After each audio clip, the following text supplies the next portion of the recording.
We are all gathered here. We are all gathered here on sacred ground, surrounded by our national, community leaders, loving families and friends, to commemorate 98 souls. The 98 souls, spiritual presence, whose spiritual presence to permeate our hearts, minds and environment. Reflecting on the moment at 2 a.m. When I was informed of the impending tragedy. It became the longest moment of my life. Lasting for almost 30 long days. Etching a scar in my being that remains forever. Our holy scriptures give insight with great emphasis. On the power of prayer, in the most challenging, and difficult moments. How does one react to the prayers? Of a grandfather? Who desperately cries with every fiber of his anguished being.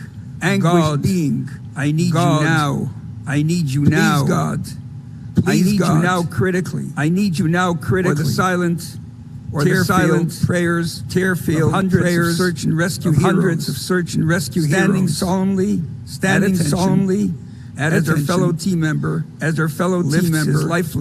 lifts his lifeless child from the carnage of rubble known as the holy pile, and to countless prayers continuously uttered silently or with choking cries by thousands waiting with longing impatience for some sign of a positive response to life. There is no answer or any tangible response. Our minds cannot grasp any aspect of these desperate experiences. Realign our entire attitude to life. Our intellect does not have the bandwidth. To comprehend the capacity, the esoteric, mysterious mindset of our Creator's mindset, nor how he conducts orchestra of life. It is why we do not pray with our minds. We pray with our hearts. Prayer is a cry from the heart to our beloved Father in heaven, to direct his attributes of kindness, to overwhelm the attributes of severity, and to deal with us with absolute, revealed, unquestionable kindness, mercy, and benevolence.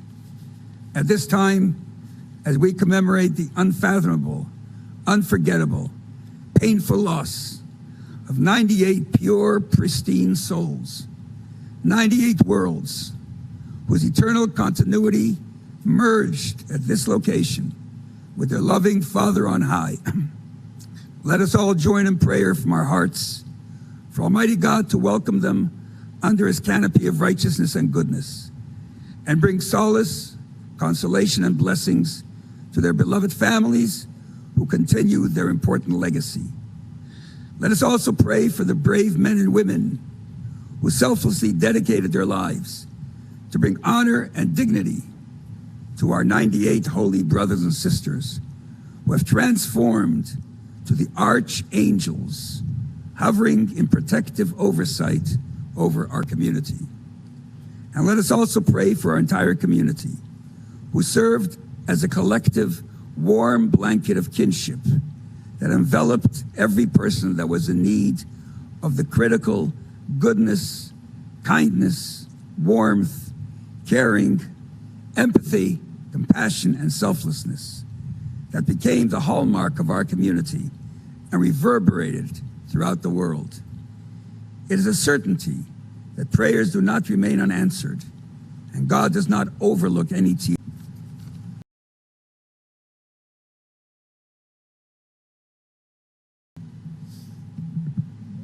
Thank you, Rabbi Lipsker. Distinguished guests, first responders, friends and neighbors, thank you for joining us here today as we remember the 98 lives that were lost here 1 year ago. To the families here today mourning their loved ones, and my neighbors who lost their friends and their past, I thank you for your courage. I cannot begin to imagine how emotional and difficult it must be for you all to be here today on this site. Thank you for your bravery. I have been in politics for 3 months. It hasn't been easy, but it's nothing I can't handle. Growing up, I had a rough upbringing, but I was stubborn and I was a fighter. I can count on one hand how many times I've cried in my life, but one of those times was after my grandfather, who was like a father to me, passed away when I was 17. We had just finished burying him, and while we were walking out of the cemetery, I burst out crying. But it wasn't the pain of his loss that made me cry. It was the thought that in a year or two, the pain would be gone, and I would forget and life would go on without him. But I could tell you here today that in the last 26 years, not a day has gone by that I haven't thought of him. Every event or milestone in my life, good or bad, brings back the pain and the realization that he's missing from my life. The collapse of the Champlain Towers South that night happened a matter of moments, but its effects will last a lifetime. As a small town of 8 blocks, we all had ties to somebody in that building. The entire town felt the loss of our neighbors, the pain of the families as they waited for their news of their loved ones, and the despair of the residents who were left homeless overnight with nothing but the shirts on their backs. But no one felt the loss as much as you.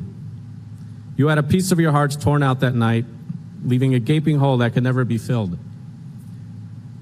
As you find the courage to continue on, your child, your parent, your sibling, your loved one will be missing from your life, absent from graduations, missing at weddings, and no longer around just to call and say hello. You must live with the painful realization that all their hopes and dreams were cut short. But my message to you here today is to tell you that they will continue to live on in you. Every graduation, every wedding, every milestone, every day, you will feel the pain of their absence. You will be thinking of them. Your loved one will always be a part of you. They will never be forgotten, and the town of Surfside will never forget. 98 precious souls forever in our hearts.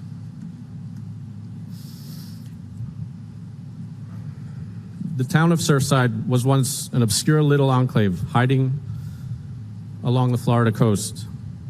The tragic collapse of the Champlain Towers South threw Surfside out into the world stage.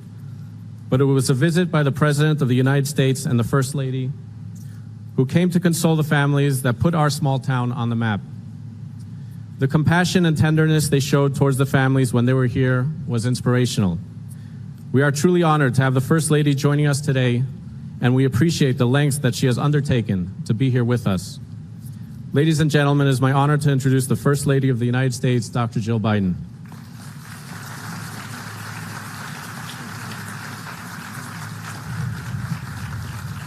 Thank you. Thank you very much.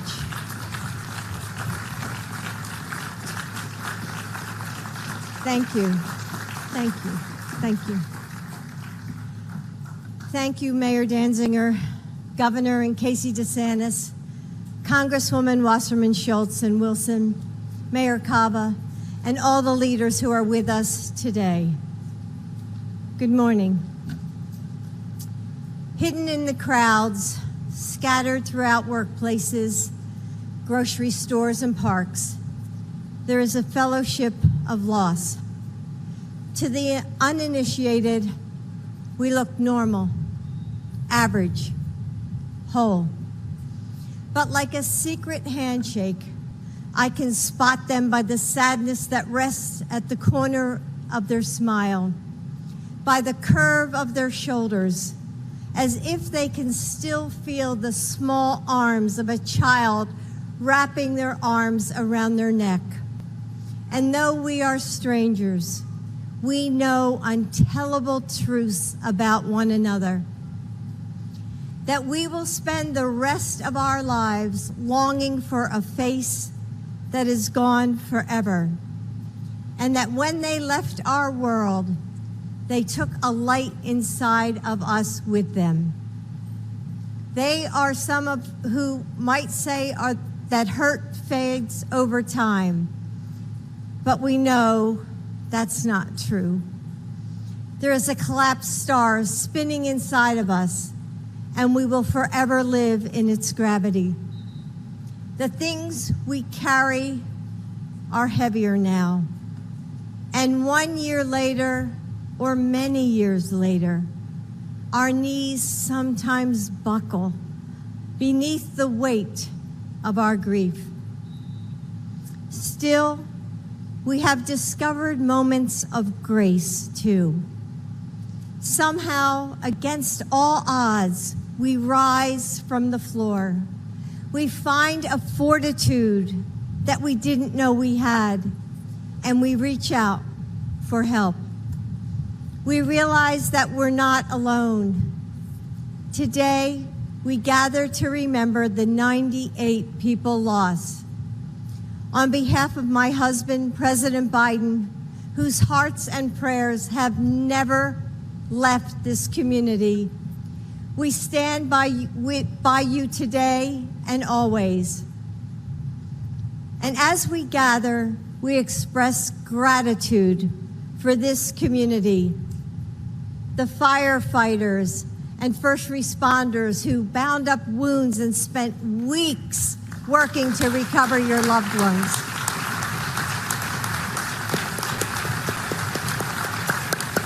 Yes.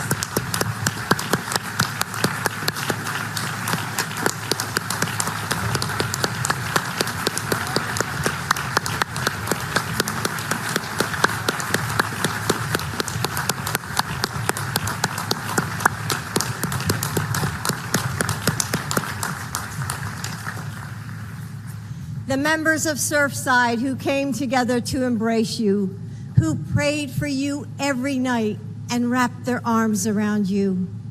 The Americans from across our country who donated and found ways to spread kindness.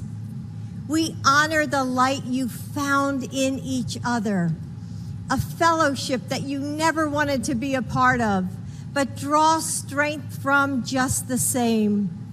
If there is something strong enough to help us carry this burden of grief forward, something able to break its gravitational pull, it's love.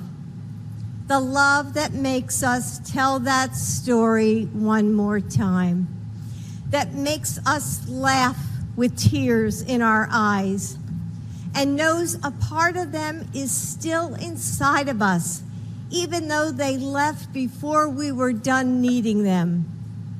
The love of friends and family who refuse to leave us alone, who remind us that joy can be found even in sorrow. The love of a community that lifts us when we're weak, that carries us. Take it one breath at a time. We are praying for you, and we are grieving with you. God bless you.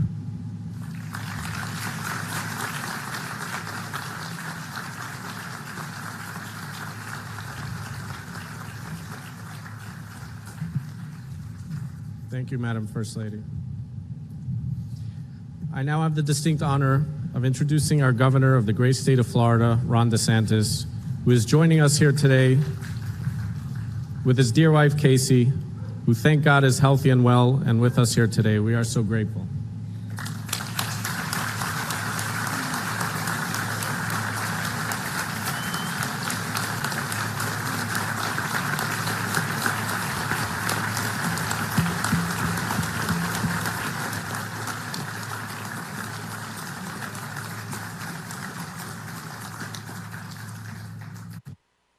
At the time of the collapse, I was not the mayor, but an active citizen. I watched with awe as I saw our governor spend time with the families almost daily, showing warmth, not a political figure, but a shoulder to cry on and somebody to talk to. Those images of leadership resonated with me and with the rest of the community. Ladies and gentlemen, the Governor, Ron DeSantis.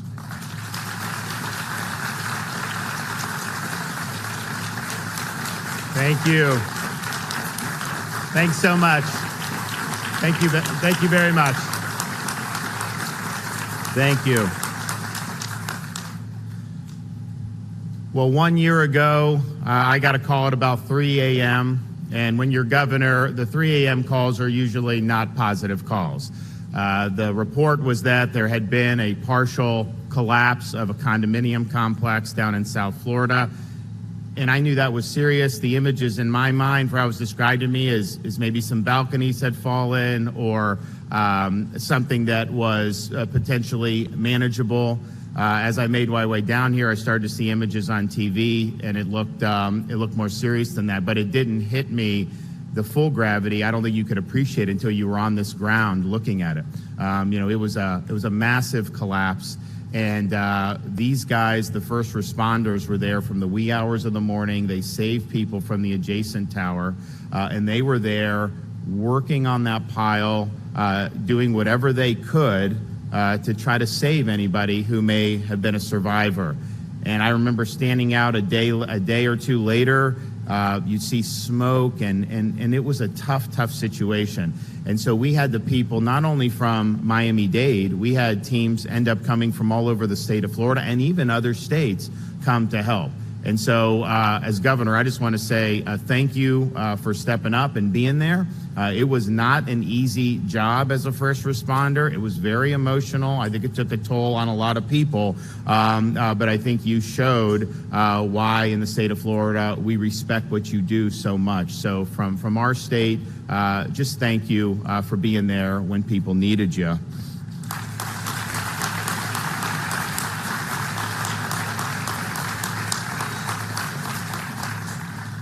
And that was one example, but you saw a entire community mobilize in support of, obviously, families who were wondering what happened with their loved ones, other families who were displaced, and you had individuals step up. You had organizations, all the religious groups stepped up and it got to the point where there was a surplus of people that were wanting to donate items. And so I think that speaks a lot about this community in Surfside, also the greater community in South Florida. But we had people really from all across the state. And so in a very difficult time, you saw a lot of great parts of humanity coming forward to help those in need. And so I was very humbled to be able to see that in the state I'm fortunate to represent. And of course, we did have folks who were able to evacuate the other tower. They're all of a sudden left without their possessions. They're left without a roof over their head. And that was a very difficult and traumatic time. And I know we had a lot of people on the ground helping them. I know a lot of money was raised helping them. But that was very, very difficult. And we did what we could, of course, from our office. The local folks did a lot. And then, of course, all our private organizations. But, of course, the devastating aspect of this is losing 98 great individuals. And if you look at the folks who were in Champlain Towers South who passed away that day, they really represented a cross-section of the state of Florida. You had young professionals that were just starting their lives. You had families with kids. You had grandparents who were retired. Some had been longtime residents. Others had been relatively new to the area. They had connections, of course, not just in other parts of our state and country, but they had connections from all over the world, and they represented many different faiths. And I can tell you, when we were waiting those initial days with the hope that some would be rescued, it provided an opportunity for people to learn about some of these individuals. And I can tell you this, people who've never been to Surfside, people who've never even been to the state of Florida, were inspired about the stories and the lives that those 98 people led. They made an impact on their friends, on their family, on their communities, and beyond.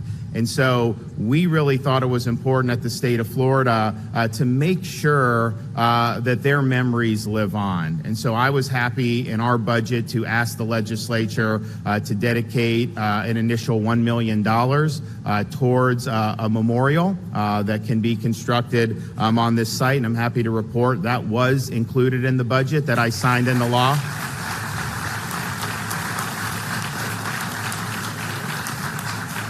And we also, so that people realize, because before this happened, you go up and down these streets, you see these condo buildings, you don't really think anything of it. But each little unit really represented a remarkable life and a remarkable story. And so we want to make sure that people understand that. And so we are going to be able to now designate this portion of Collins Avenue 98 Points of Light Road. So every time people drive by, they're going to be reminded that there were great people that lived in that tower, and that this is a tragedy that wounded this community and our state, but we are not going to forget what they meant to this community and our state, and this sign is a small token to do that. So I want to thank you all for coming to remember the 98, and God bless their memory, and God bless Surfside and the state of Florida.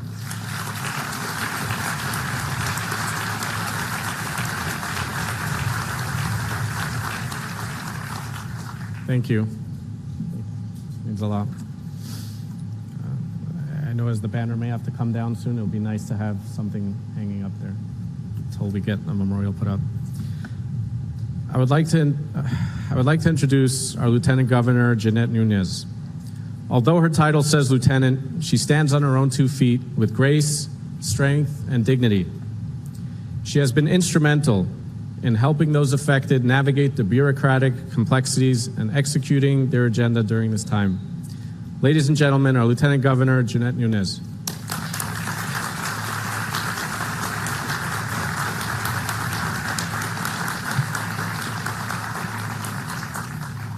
Good morning. Thank you to all that are gathered here on this solemn day, Governor, all of our elected leaders. We join together in remembering those 98 lives. We remember our hometown heroes that were immediately on the scene, witnesses to an unspeakable tragedy. We remember the urban search and rescue teams that came from all over the country to assist in a grueling task that they are well trained for, but never truly prepared to deal with what they experienced here. We remember the outpouring of support from the international community, in particular, our friends from Israel, the Israeli Defense Forces.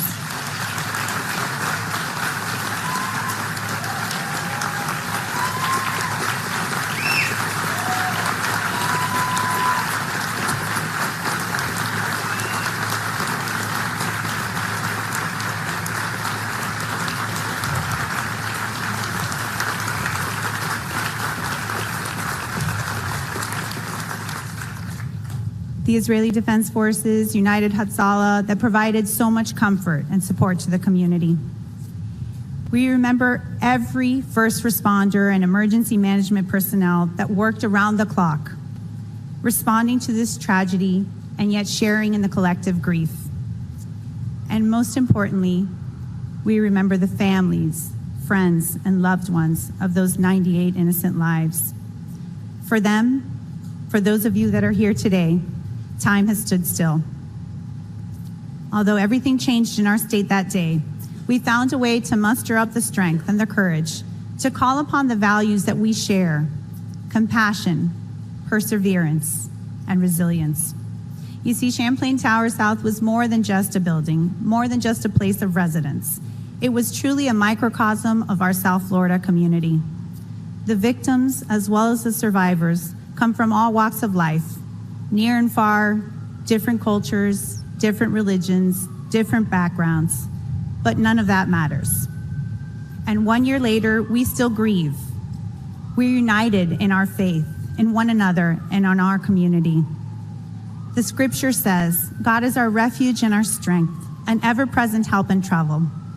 Therefore, we will not fear, though the earth give way and the mountains fall into the heart of the sea, though its waters roar and foam, and the mountains quake with their surge.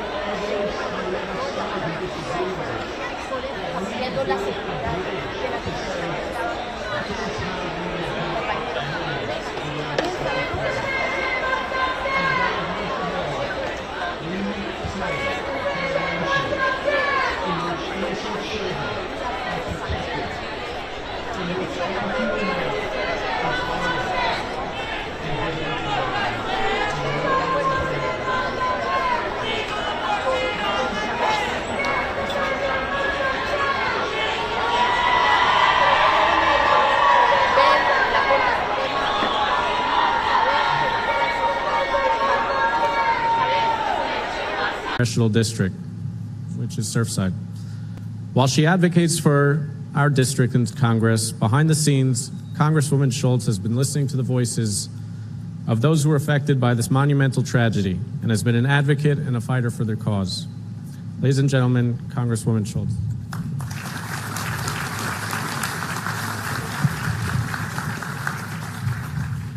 Thank you so much, Mayor. 1 year ago, a literal nightmare occurred here. The Champlain Towers South collapse took 98 lives and upended hundreds more. Countless tears fell into the ground around us, and our community continues to recover to this day. Whether it's families here in South Florida or New York or Argentina, Venezuela or Israel, this tragedy has reached across the globe. From the moment this unprecedented collapse occurred and still to this day, first responders, medical personnel, engineers, grief counselors, and caseworkers have painstakingly worked to provide support to the families and conduct a thorough investigation. Our governments and countless generous volunteers, charitable organizations, and individual donors help support the Surfside community and all those affected. Especially Mayor Daniela Levine Cava, who showed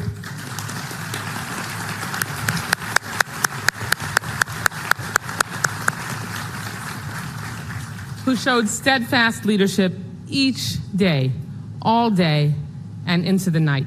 Mayor Levine Cava, countless family members told me how grateful they were for your leadership, your patience, your compassion through what was the most difficult time in their lives. You kept our community informed and provided guidance throughout the rescue and recovery efforts, and we are a safer and kinder community with you at the helm. Thank you so much. Thank you.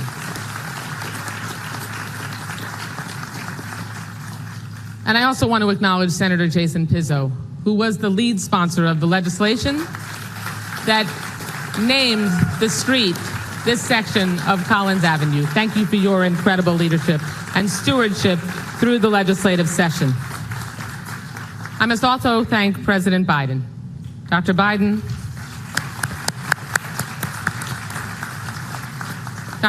thank you for being here. Thank you to you and President Biden for coming down immediately in the aftermath of the tragedy and being there for our people, spending the painstaking time that it took to, and I watched you go person to person as someone who has felt personal grief yourself, along with the president, to make sure that you showed empathy and that you would commit, as the president did, to see this tragedy all the way through and continue to help to this day. Thank you so very much. As a result of President Biden's effort, resources that were absolutely essential to make sure that we could do everything we could were never in doubt. And of course, our remarkable, relentless first responders who searched around the clock in horrific conditions to find even one survivor.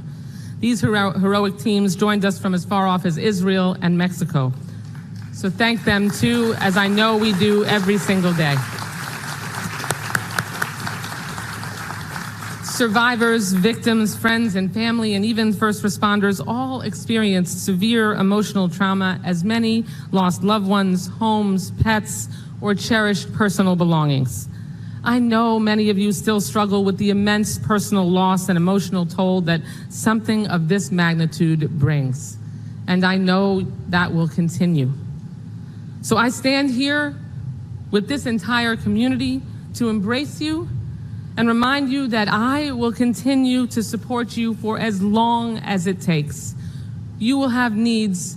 We will be there every step of the way, as long as you need it. Thank you. Progress has thankfully been made to help get to the bottom of this tragedy and to ensure that it never happens again. In Congress, we will continue to pursue policy changes that will weave an even tighter safety net for condominium residents. That is so incredibly essential. Now, while we honor all those we lost 1 year ago today, I know the love and solidarity that springs from this sorrow made us stronger And if we act boldly, it will protect so many more from similar suffering.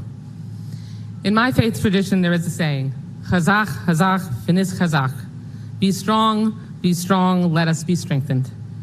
May those who lost their sanctuary here that night find personal strength and strength from our community. And the memories of those we lost continue to be a blessing. Thank you so much.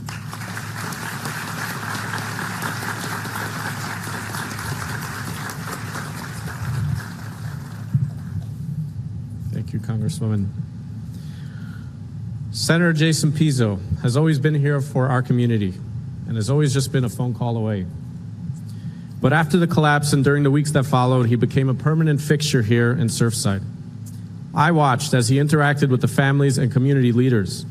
I watched him advocate for resources and help those providing aid cut through the red tape. It was truly a privilege to witness such dedication, passion, and leadership from our Senator, Jason Pizzo. Thank you.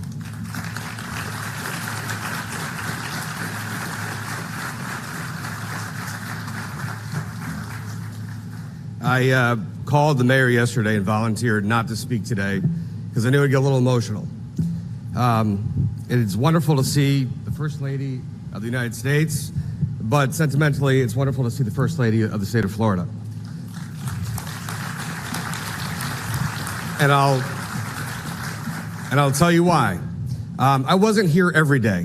I missed one day, Thursday, July 1st. It was my father's 80th birthday. It was also the day that I found out that he was diagnosed with terminal cancer. The very last email he sent to me, and I think there's only 2 people here that know that, was to make sure that I checked in on Mrs. DeSantis to make sure that she was okay. That was his last email.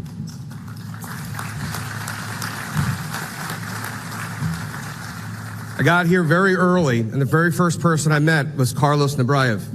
He was wearing a blue polo shirt soaked through with sweat and tears, saying, "Just let me on that pile. Who are you? What power do you have? What control do you have? Let me on that pile. My son Elon is on that pile." The very first images of helicopters overhead is me standing about 30 feet over here to the left. And my mom calls me and she says, "When are you getting on the pile?" 10 days before this happened, rather blessed circumstance, the governor joined us at the shul and signed Hatzalah into law. Thank you.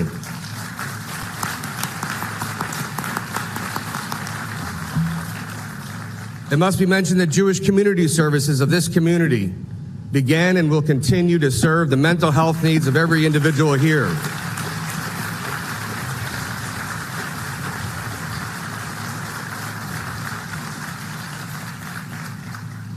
I actually didn't want to speak because I did not want to get emotional.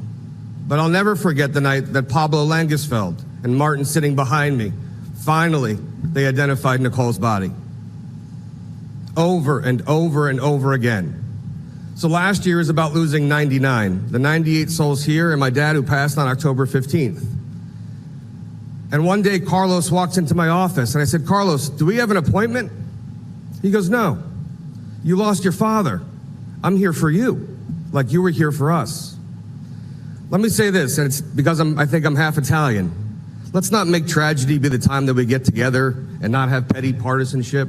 Let's not make loss be the time that we come together and embrace and get things done. Let's just stick to the stuff that's important. Because every single one of us here would like to take the days back that we lost with our loved ones.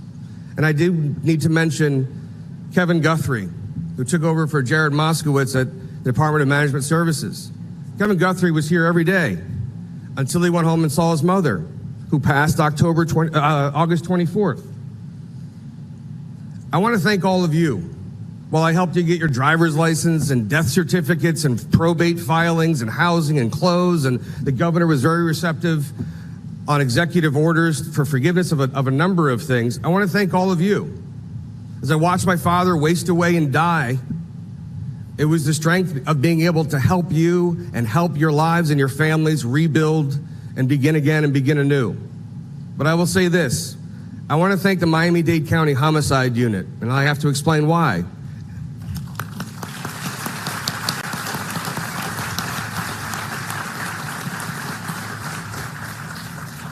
I used to be a homicide prosecutor here in Miami-Dade County, so I know most of the crew. And I want to tell you this, the care, concern, sensitivity that they treated and the dignity of every single person who was lost here. Sometimes to your disappointment or your anger that things were not getting done fast enough. But I want you to know that they were tediously, painfully, and passionately taking care of every single possible family and identity they possibly could. So the whole world came to Surfside to help. Most of the world will leave after today. As each year passes, I was a Manhattan resident during 9/11. Memories fade, the passion lives. But for each one of you family members, I will tell you this, as I used to tell family members of homicide victims, especially children, the pain never goes away. There is no closure. There is no explanation.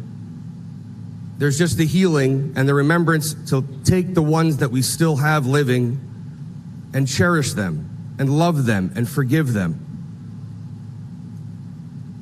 And I see Noriega's family here, standing right over there in that building for several straight days waiting to see Hilda, who was 92 years old, who was lost here.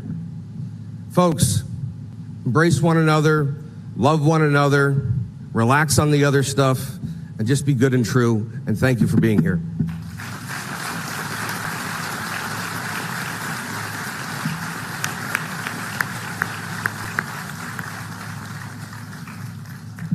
Thank you.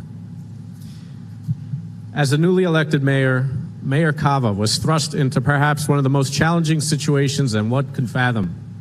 But her leadership, execution, and deep concern for those affected was evident at every press conference, every meeting with the families, and every difficult decision she had to make along the way.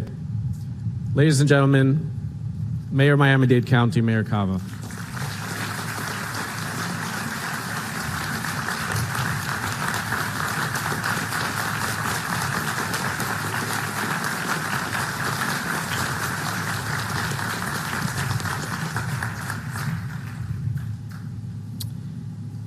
So 1 year ago today, we all know that our community was rocked by an unimaginable tragedy when Champlain Towers South collapsed in the middle of the night. 98 beautiful lives were lost. Parents, grandparents, daughters, sons, beloved friends, and neighbors, taken from us far too soon. Hace un año, nuestra comunidad sufrió una tragedia inimaginable y perdimos 98 hermanos, hermosas vidas que se fueron demasiado pronto. So we've joined together today on this sacred ground to remember those we lost and to honor all of those whose lives were changed forever that day. Those who lost everything, and the families who lost their cherished loved ones. The memories of June 24th and the weeks that followed will stay with me forever, as I know they will with all of us here today. To those in pain, our hearts ache for you now as they did a year ago. We continue to stand with you, and we will do all we can to support you in the long journey back from your loss. Nos reunimos hoy para recordar a los que perdimos y honrar a quienes sus vidas cambiaron para siempre este día. Los que lo perdieron todo y las familias que perdieron a sus seres queridos, sus seres queridos. Nuestros corazones duelen por ustedes ahora como lo hicieron hace un año. Continuamos apoyándolos en el largo camino del duelo. So today, we also remember the sacrifice and the courage of our first responders.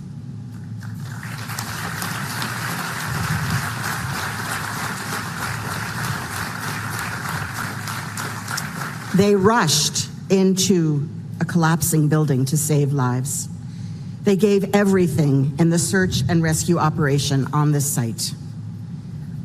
As mayor of Miami-Dade County, I am extraordinarily proud of the men and women of Miami-Dade Fire Rescue who were the first onto the pile in the middle of the night of June 24th, and who continued to lead the operation in the weeks that followed, day in and day out.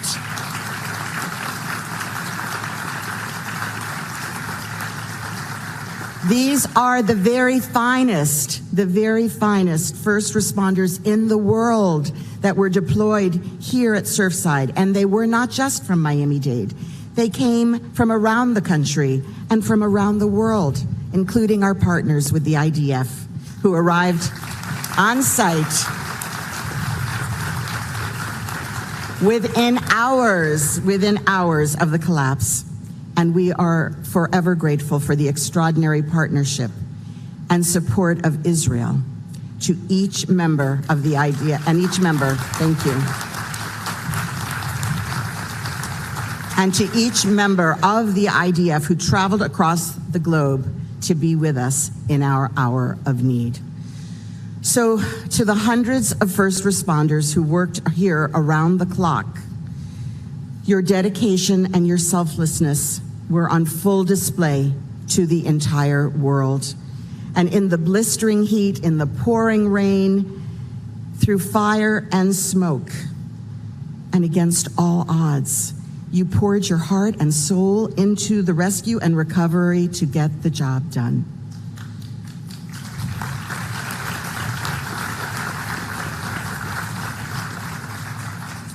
And I also want to thank all the public servants at all levels who united as never before to ensure that every resource that was needed was brought to bear.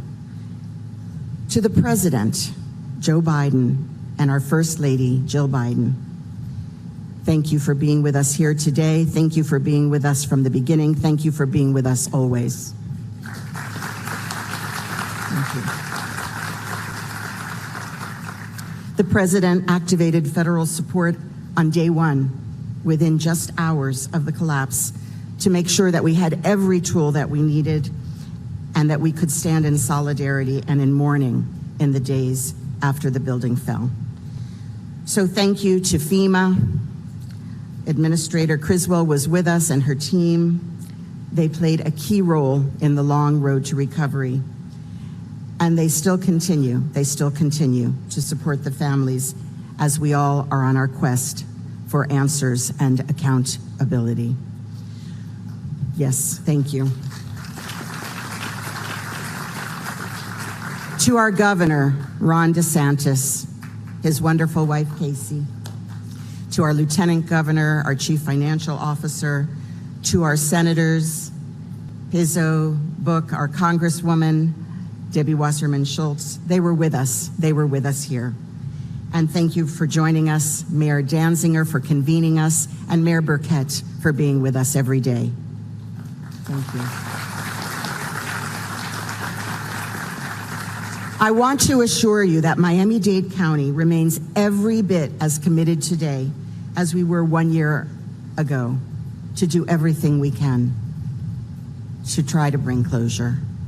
And to Judge Hansman, who's with us on the stage, thank you for your heroic efforts.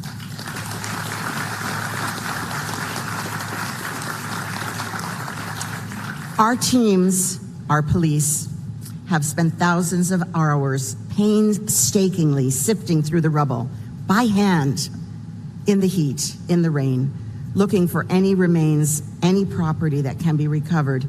And even today, teams from our Miami-Dade Police Department are still there, continuing the search.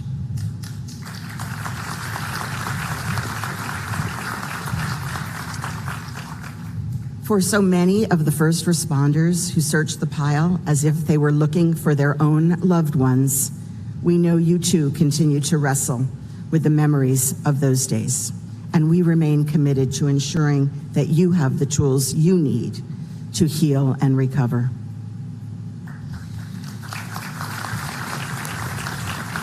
So, this anniversary brings us together again in remembrance as we say to the families now, as we said to you since day one, you are not alone. We hold you in grief. Your loved ones will not be forgotten. We also stand strong in our commitment to continue leading the way on safety, strengthening building standards, ensuring that a tragedy like this can never, ever happen again.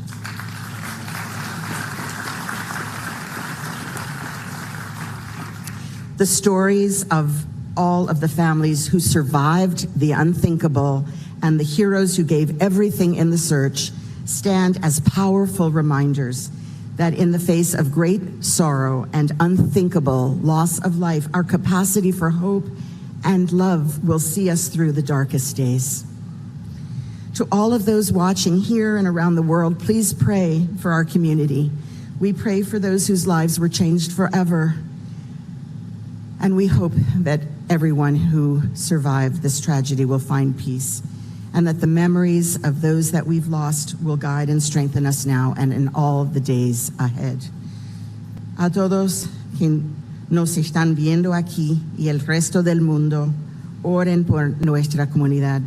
Oremos para que las familias y los sobrevivientes de esta tragedia encuentren la paz y que los recuerdos de quienes perdimos nos guíen y fortalezcan ahora y siempre. Thank you.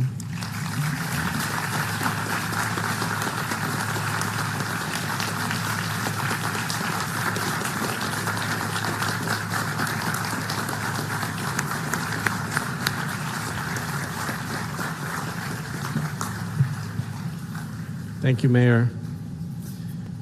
Consul General Mayor Elbaz Starinsky started his position in Miami only days before the tragic collapse.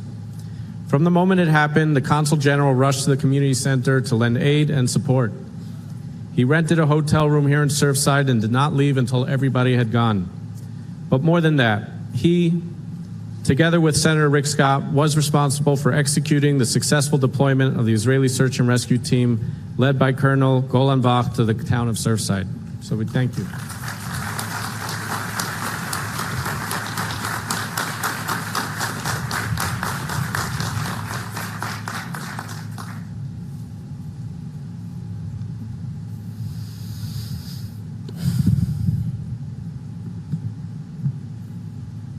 Distinguished guests, ladies and gentlemen, dearest bereaved families.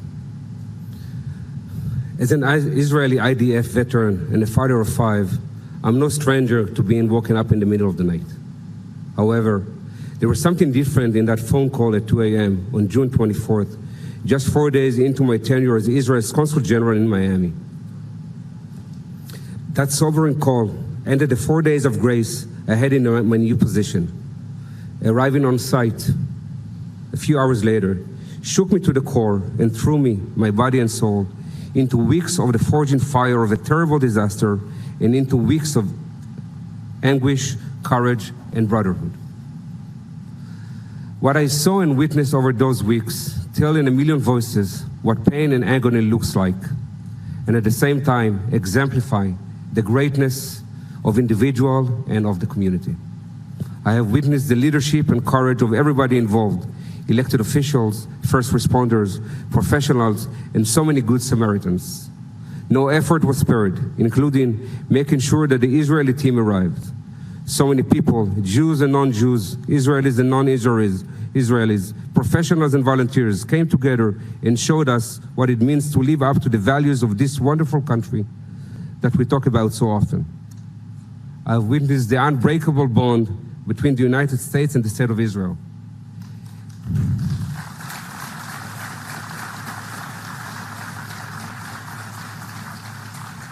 This bond yielded the first ever foreign military mission on U.S. soil.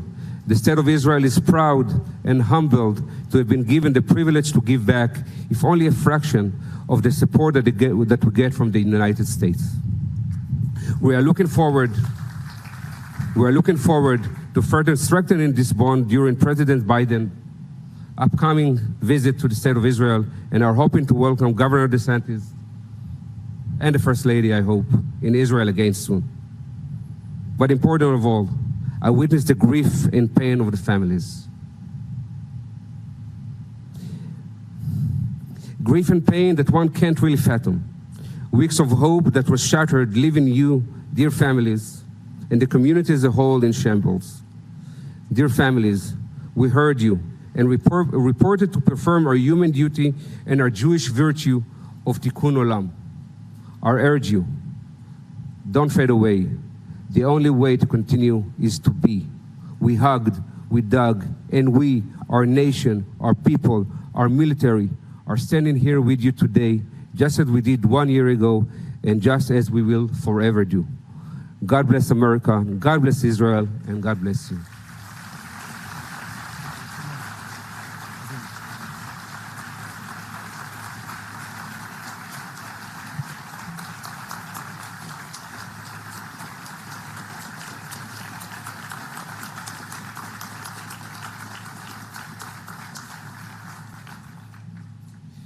First Lady, all elected officials, friends, and most important of all, families. For the past year, every morning as I put on my boots, I'm reminded of Surfside, which is due to a deep gash I have on my right boot. I remember the day and the time that the boot was cut. I was working here, just here, with a great American commander, Jim Dobson.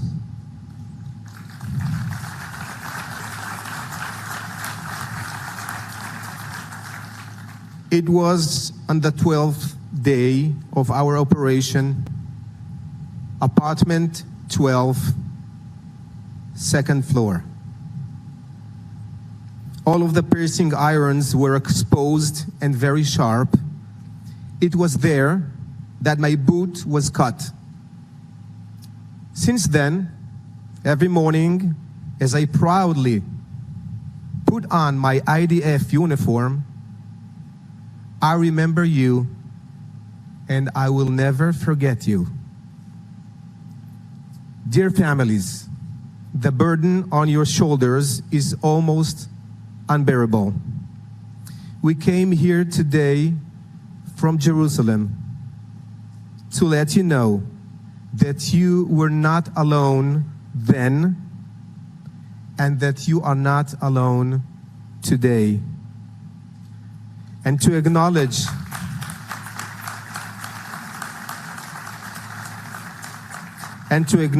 that when we rise in the morning, know that there is a reason. And that reason is each and every one of us has a significant role to play in this world. So thank you, and God bless you all.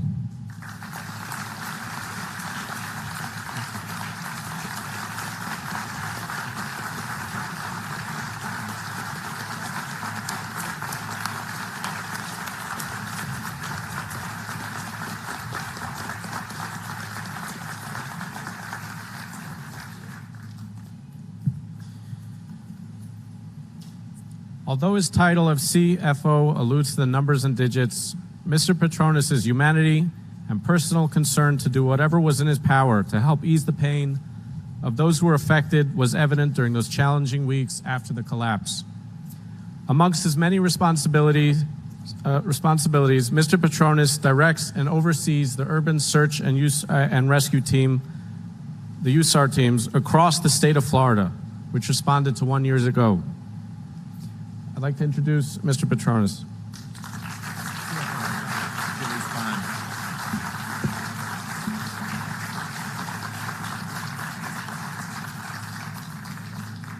Thank you, Mayor. The Surfside building collapse is one of those events that's going to stick with us forever, every single detail of it.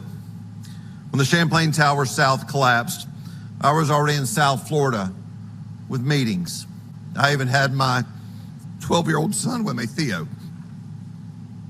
While we honor and mourn the 98 souls that are no longer with us, we pray for the parents, the brothers, the sisters, the children that were left behind that are trying to put back some type of normal.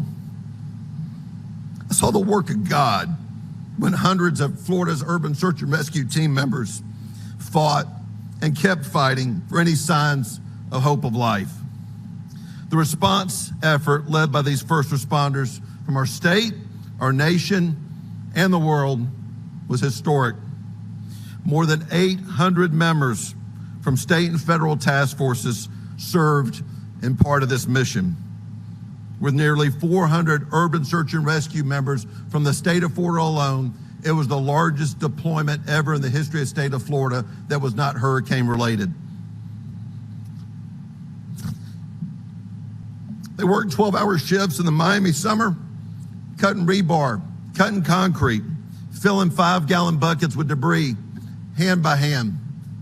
And at the same time, they were picking up wedding pictures and children's toys. They battled fire, they battled rain, they battled the heat. Their boots and their gloves were destroyed. They had to keep respirators on to fight the same cancer-causing substances that caused cancer after 9/11. And in fact, some of these same men and women served at 9/11. And then there were the priests and the rabbis, who, in my opinion, were the unsung heroes at Surfside.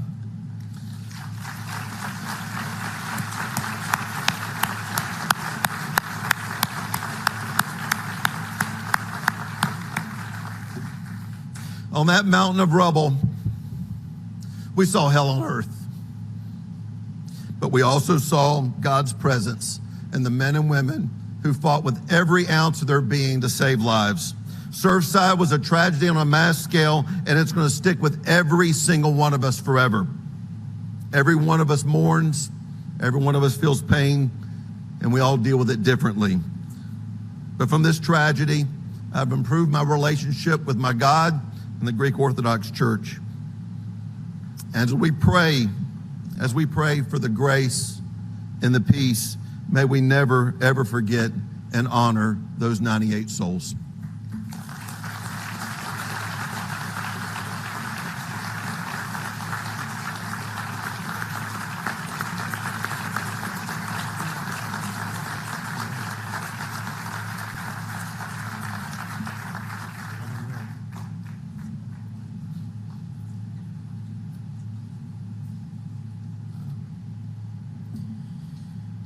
From the moment this horrific tragedy unfolded, Chief Kaminsky immediately deployed and oversaw the entire fire rescue operation at Ground Zero. His tireless efforts gave hope to many families that nothing would stand in the way of finding their loved ones. I'd like to call up Chief Alan Kaminsky of Miami-Dade Fire.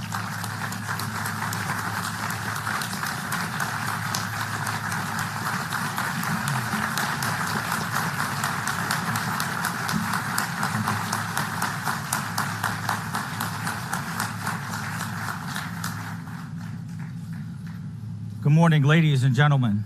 It is very humbling to be here today. A day particularly difficult and emotional to each and every one of us. As we gather here today to remember the 98 souls who we tragically lost and taken from us way too soon. 98 families who suffered a tremendous loss and are forever changed following the tragic collapse of the Champlain Towers South a year ago. We also recognize the tremendous impact this tragedy had on all the other families affected by the collapse. And to these families, I want to say, time may not heal all wounds, as the saying goes, as we will never be the same. For on that day, a piece of our souls will forever hurt for those who are no longer here, and for those who are here and whose lives were forever changed. So many were affected by this tragedy, and the scars extend into the lives of those men and women who selflessly searched throughout the rubble with hopes to save lives. The same men and women who day in and day out serve our community. The same individuals who call this place home, and many who will forever be haunted by the memories of those days. When our initial first responding units arrived on scene and saw that 2/3 of a building had collapsed to the ground and that the people that were still inside needed to immediately evacuate the structure, our brave men and women selflessly rose to the challenge and without hesitation entered the building, putting themselves in harm's way, risking their own lives in order to save the life of others, to bring everyone to safety. All without knowing if the remaining one-third of the structure would remain standing and uncertain on whether they would make it out of the building. Our crews performed courageously during those initial moments, searching unit after unit for survivors, determined to get everyone out. Others searched the rubble, removing victims, because every single life saved was a treasure to our first responders. These were some of the split-moment decisions being made, and their efforts led to the rescue of 37 people that morning.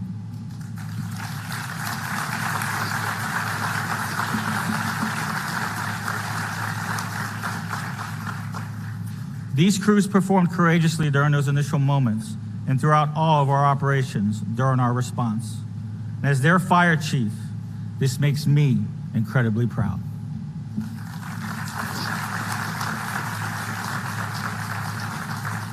Today, I'd like to take a moment and salute them for their bravery and for going above and beyond in the face of extreme dangers with so much uncertainty what the outcome might be.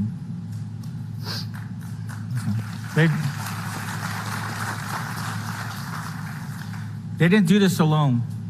Law enforcement officers from multiple jurisdictions bravely assisted with rescue efforts, and for this, we thank you.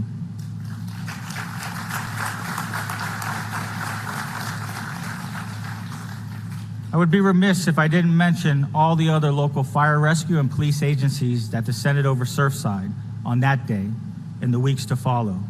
Thank you all for your camaraderie and for your support.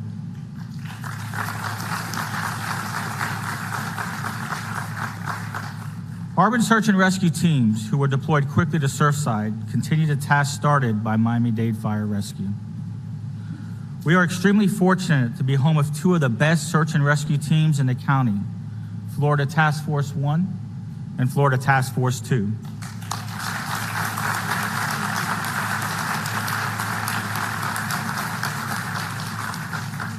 Soon after, all the Florida Task Force teams followed, as well as federal teams from Ohio, Indiana, Pennsylvania, Virginia, and New Jersey arrived with hundreds of task force members ready to assist.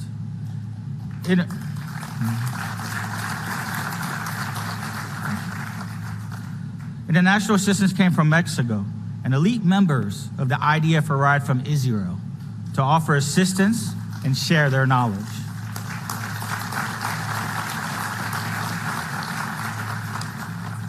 Day in and day out, these men and women mobilized all kinds of equipment, working 12-hour shifts, conducting extensive search and rescue operations, cutting through concrete and working through dangerous conditions, including extreme heat, rain, an impending hurricane, and the threat of a secondary building collapse in order to continue to search for precious life under the rubble. This unthinkable tragedy, the deadliest building catastrophe in South Florida history, happened right in our backyard and left a physical, a mental, an emotional toll on all of us in more ways than we could have ever imagined. The magnitude of what took place during the early morning hours of that tragic day and a year later is still very difficult to deal with the profound heartbreak we experienced that day.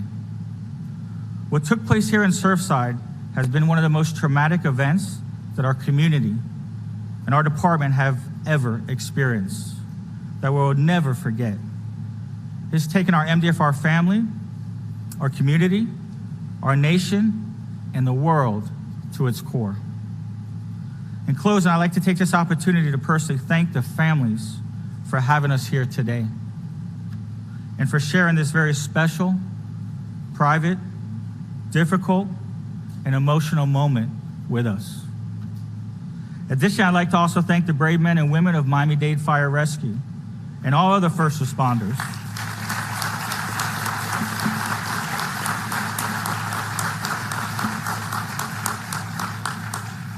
who are the true heroes in our profession and who continue to do the very best for for our community.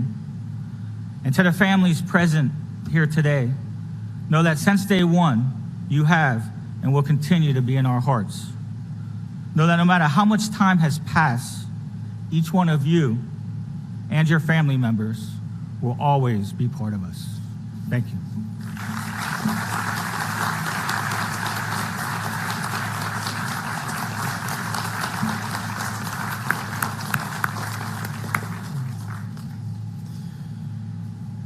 Israel's Home Front Command was established for a simple purpose: to save lives. It operates search and rescue missions in Israel and around the world, aiding in rescue and recovery. Its leader is here with us today, and it's a privilege to introduce Major General Ori Gordon.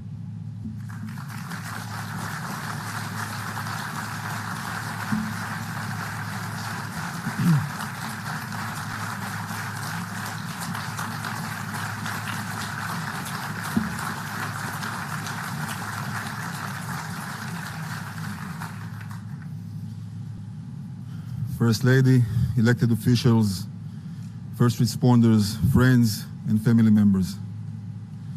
Thou did call in trouble, and I rescued thee, from the book of Psalms. Dear families, dear brothers and sisters, people of Surfside community, it was a peaceful, regular, early summer night.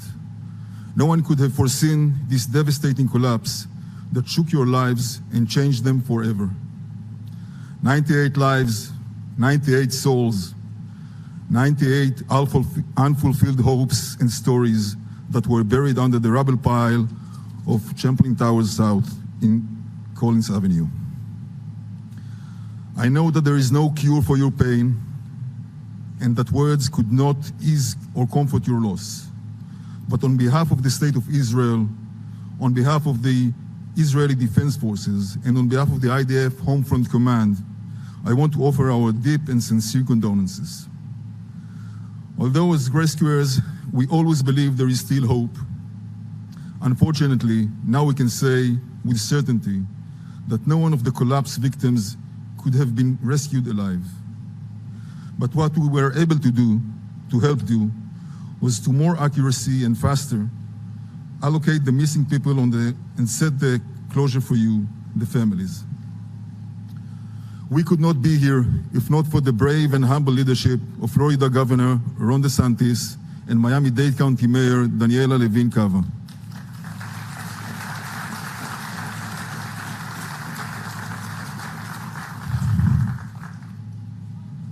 You reached out for help, and we sent our best search and rescuers.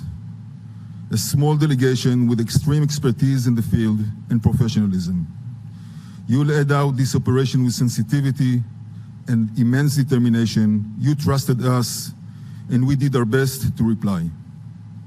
Our delegation, led by Colonel Golan Vach, helped in two main efforts. The first, allocating the missing person in the rubble pile and helping to extract them out. This effort was led by Chief Alan Kaminsky, a great leader and a partner. And of course, the professional and vigorous action of the hundreds of first responders from the Miami-Dade and all over the country.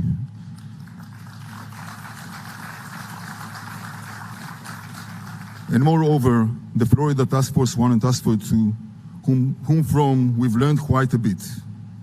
The second effort, led by Colonel Elad Edri, and backed by a technological branch in Israel, was with the families, trying to gather as much information as we could to help the teams on the site to allocate the missing more accurately.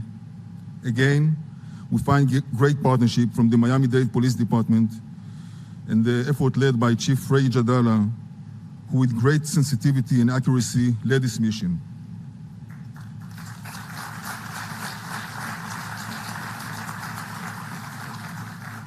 On behalf of our delegation, I want to thank the Hatzalah, Yedidim, and Zaka organization who enveloped and protected us during these 2 weeks' relentless efforts. And also to express our gratitude to the Jewish communities of Surfside and Bell Harbor for taking us in and making us feel at home. At last but not least, to Surfside Mayor Shlomo Danziger for your full and complete support then and even now by inviting us and making our arrival possible.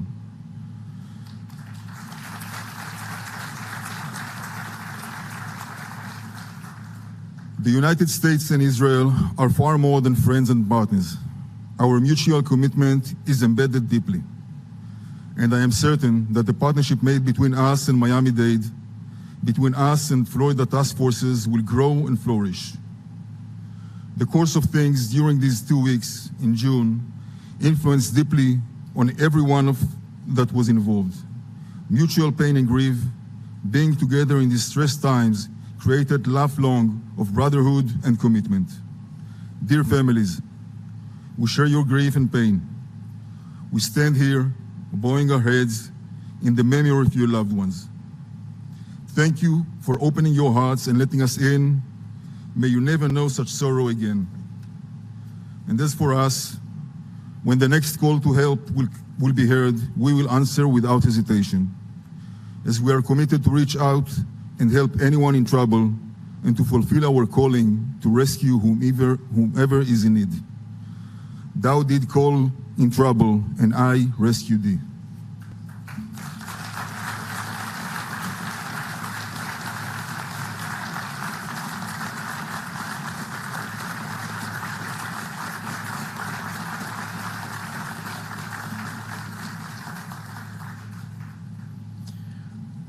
I would just like to take a second and acknowledge the attendance of Mayor Dan Gelber from Miami Beach, Mayor Suarez from City of Miami, and Chair Pepe Diaz from Miami-Dade County. These are our neighboring cities, and without you providing the vital aid and support, we wouldn't have been able to move forward as easily. So thank you. We are here today to remember the 98 souls. We are honored and privileged to have the opportunity to hear from a few of the family members who will share their stories of their loved ones and give us a glimpse into these extraordinary people. I would like to call up Luis Bermudez, father of Luis Bermudez, who was 26.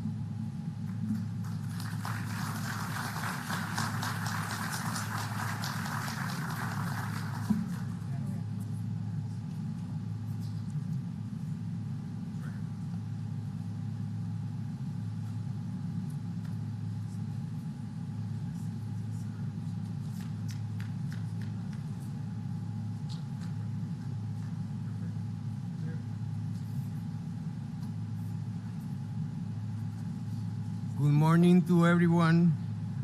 My condolences to all the parents and family members who lost their loved ones that 24th of June. My deepest condolence to the fathers and mothers who lost their sons and their daughters. I'm going through that pain, through that suffering, and there's no words for it. Luillo was 26 years old and a half when he died, when he passed away. I was blessed of raising him for 24 years. And he was my warrior and he's still my hero. Luillo, son, you're my inspiration and you will be for the rest of my life. With you in my life, there's nothing more I need. With your smile, you take my breath away. With your love, you have conquered me and the world. With your spirit, you have made impossible things possible. With your courage, you have made it up to here. With your faith, you have done so much. You have taught me how to believe. God is good. Being with you makes me the happiest human being on earth. Thanks for being my son and let me be the father I am. Love you through the end. There is no end. Papi.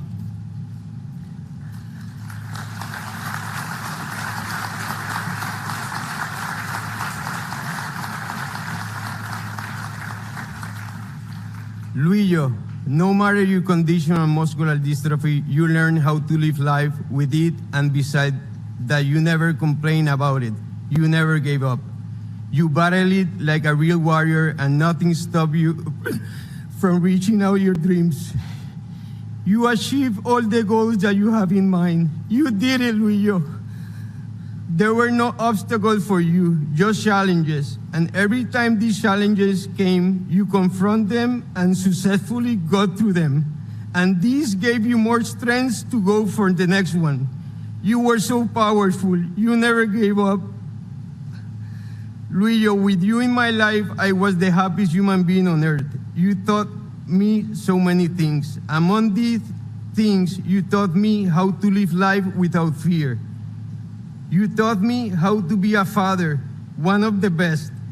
And we found together the meaning of unconditional love. It was you and me both serious condition, and we never had excuses to stop living life as happy as we could. With your lovely smile, you conquered the world. How to believe your happiness and your smile in that wheelchair most of your time. You were teaching a lot of people that there's no limits for you and no excuses to stop dreaming big. You were always after your goals. You opened and got inside so many people's hearts with your smile and your desire of living without limitations, and you did it with no intentions. You made others smile, and that was another blessing. With that smile and your unconditional love, I didn't need much more. Just you, my Luillo. Because of the way you saw things and the way you decided to live life, you made so many things possible that for others were impossible for you to do. That spirit that you had is the one I need for the rest of my life. It will help me a lot to go through this pain as well. I'm so proud of you, Luillo. Besides that great spirit that you had, your courage helped you achieve so many things and goals in your short but beautiful life. I know you had much more things to do and to give out in your life, but I guess it was your time to go with God. God needed a special angel to help him, and you were chosen among others by him. Your faith got through so many challenges and situations without any fear, always with God at your side. You taught me how to believe. Thank you, Luillo, for being my son, for being the most important person in my life, for being my best friend and always there for me. Thanks for being Luillo, for your existence in my life for those 26 years we shared together. You made me the happiest father in the world. Thanks for being so special and being everything in my life. The one and only Luillo. I will never stop loving you. I miss you every second in my life. Life is not the same without you, but I can promise you I will live it without fear and like it was my last day on it. In honor to you and all you did for my life, I will try to live it happy like you did. Love you, my Luillo, forever, papi.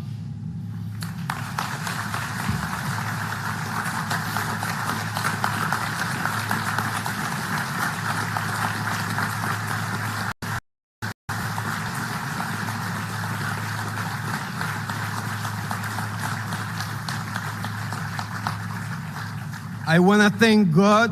I want to thank Anna for giving me the best child in the world. I want to thank life. Special thanks to my psychologist, Janina del Toro, my case manager, Ania Gibbs, to all my friends that have been on top of me and giving me support in my worst moment in my life. Thanks for being part of our life.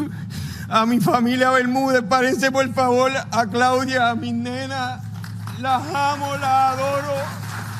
Sin ustedes yo no estaría aquí. If there were not for them, for my family, I wouldn't be here. So thank you, Claudia, Isabela, Daniela, Mami, Eric, Maggie, I love you forever. Thank you. This is my Luillo, and look the happiness and the face of the smile that he had forever. This is for you.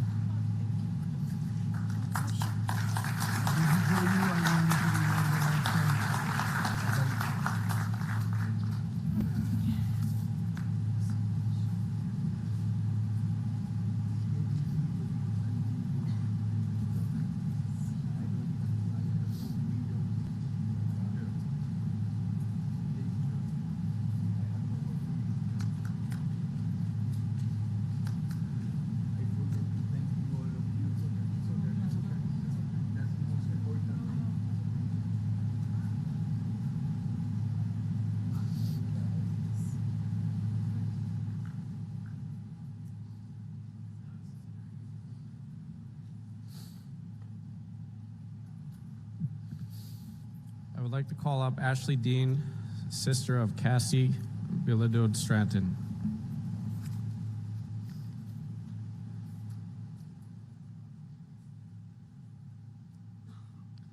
Good afternoon. My name is Ashley Dean, and I'm the big sister of Cassie Bilodeau Stratton. And since Cassie's passing, life has been very difficult for our family. But we hold a lot of gratitude for all the first responders and just everyone that helped. We appreciate everyone. Cassie and I were very close, and our sister theme was Frozen. And she'd call me up in the middle of the night. Do you want to build a snowman? So now I think we're building sandcastles in the skies. I'm going to miss Cassie. Hey, Mom. And my brother-in-law is taking wonderful care of my niece. We all have spent this past year struggling with the pain and the sorrow for a while now. And moving forward, we want to remain strong now. We want to honor Cassie now. We want to honor 98. We're all 98 now. We're all family. We've been unified. I appreciate, and my family appreciates, the change that will come with this type of tragedy. The new 4D bill marks the horizon of things to come so that nothing like this ever happens again to any family, and that Cassie's life will save thousands, if not millions, in the lives of everyone that were lost that day. Thank you all for coming today. I appreciate all the love, and I will always stand strong for my 98 family. 98. Thank you.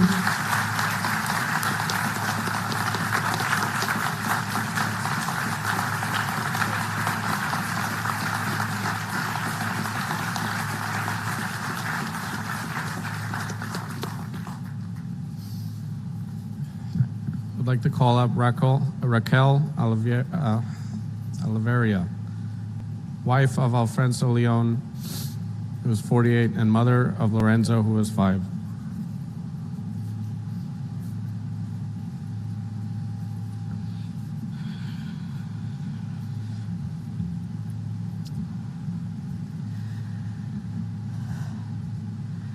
My name is Raquel Oliveira.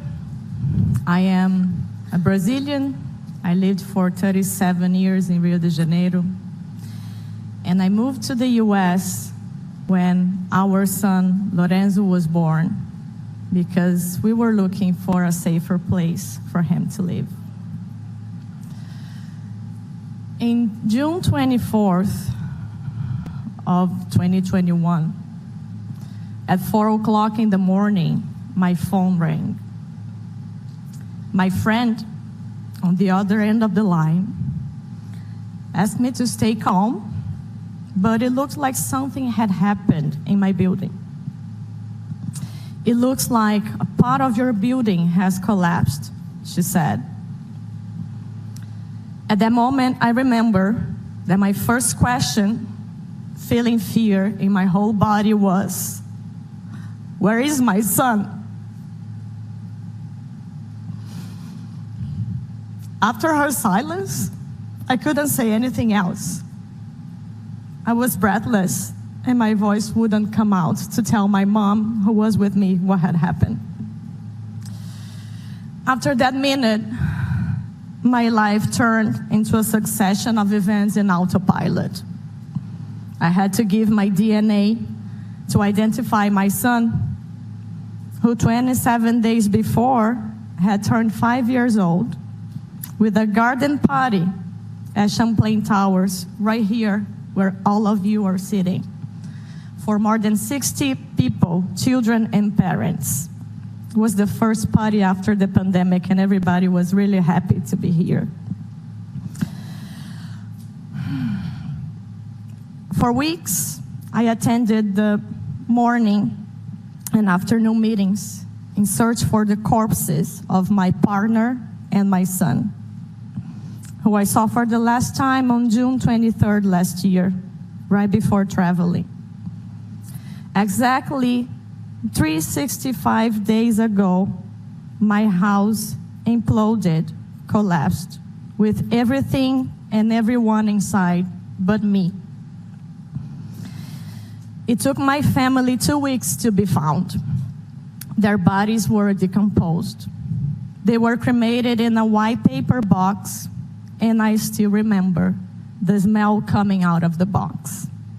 I wrote a message on each box before they went to be cremated. But with Alfredo Leone, my partner, and Lorenzo de Oliveira Leone, my son, 96 other people were gone. And instead of commemorating the deaths of all of them, I want them to be remembered for who they were in life. They didn't die.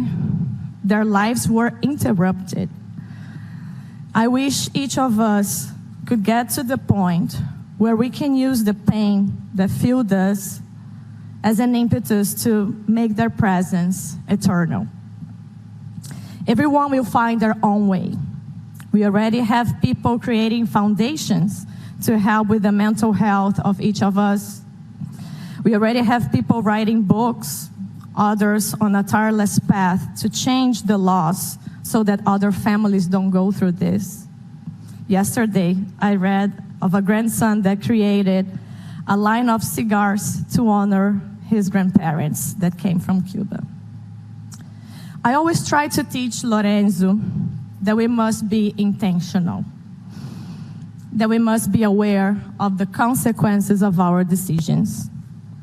We must be accountable in the lives of those we cross, in the community, on the planet. I hope each one of us finds our purpose. I still can't think about my future, and my purpose is still out there. My home isn't ready yet. I still live with a suitcase around the world. Exactly 365 days ago, my house imploded, my home collapsed with everything and everyone inside but me. I am alive and I have the chance to rediscover something that motivates me to smile again, to fight, to be a whole person. Maybe we don't know it yet, but we cannot give up. We need answers. We need justice.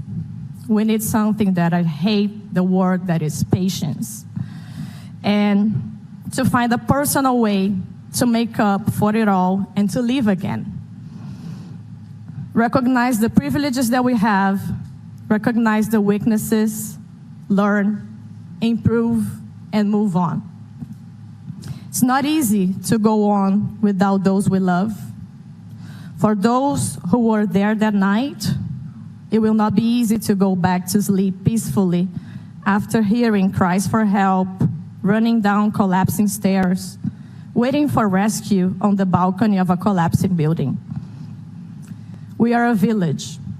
We go through devastating moments, but together we can do a lot. Let's not give up justice, love, gratitude, forgiveness. Let's not give up life. We have not come this far to just come this far. Thank you.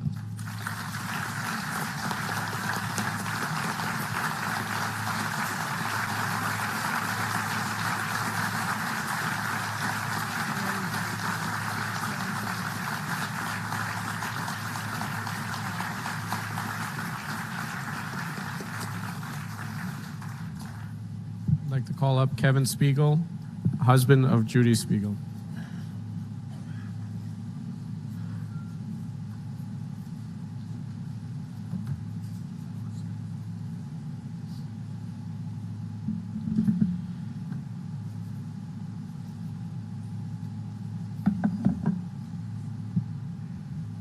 Dr. Biden, elected officials, pre-hospital care providers, the United States Search and Rescue, the Israeli Defense Force, Rabbi Lipsker, and all the Surfside families. Good morning. This has been the most difficult year in my life and my family's life, as my wife, Judith Ann Spiegel, Yehudit Bas Mordechai, was killed in the Champlain Tower collapse alongside your 97 loved ones. 8777 Collins Avenue, apartment 603, was my home, and our family lost everything. I know what it means to feel profound loss, and 1 year later, time has not healed my broken heart. Like all of you, I carry this extreme void with me because Judy's life was taken away from us so abruptly. Judy was the matriarch of our family. I did not even know where our bank account was. I was lost and continued to struggle daily, just like all of you. Judy was the CEO of our family. She supported me in my career. She is responsible for being the best mother to my 3 children, Rachel, Michael, and Joshua, my son-in-law, Seth, and my daughter-in-law, Laura. I love you all. She also helped care for my 90-year-old mother. She was passionate about supporting her friends. Dr. June Scobie Rogers, whose previous husband was the commander of the Challenger. Judy would travel with June to NASA-related events regarding Challenger and the Challenger Center. Judy was a student of the Holocaust. Her friend Eva Schloss, a Holocaust survivor who grew up on the same street of Anne Frank in Amsterdam. After the war, Eva's mother married Otto Frank, which makes Eva Anne Frank's stepsister. Judy traveled with Eva throughout this country. Eva would give lectures to children and adults about the Holocaust, and Judy would be there for her because every time was such a difficult time for her. It has been extremely hard not waking up next to my best friend every morning. As I am grieving my profound loss, what has given me strength throughout this past year is people that were there for me during the loss, this tragic loss. We have visited cities in New York, Southampton, Memphis, Chattanooga, Panama City, Panama, where we sponsored the kiddishes in Judy's memory and talked about her life, and Surfside. We wanted to do something really significant, so we decided, all of my family, we went to Israel. We wanted to go to Israel to meet with our family, but more importantly, to thank the Surfside IDF from the Home Front Command.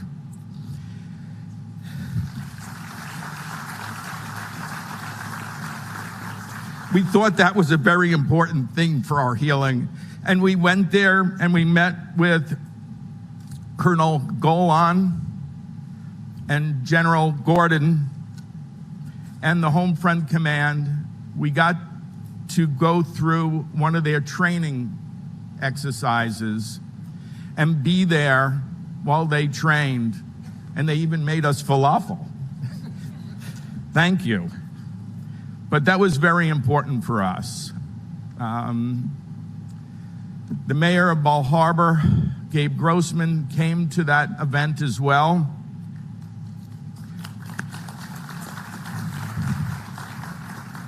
And even we had Shabbos with the Prime Minister. These were unbelievable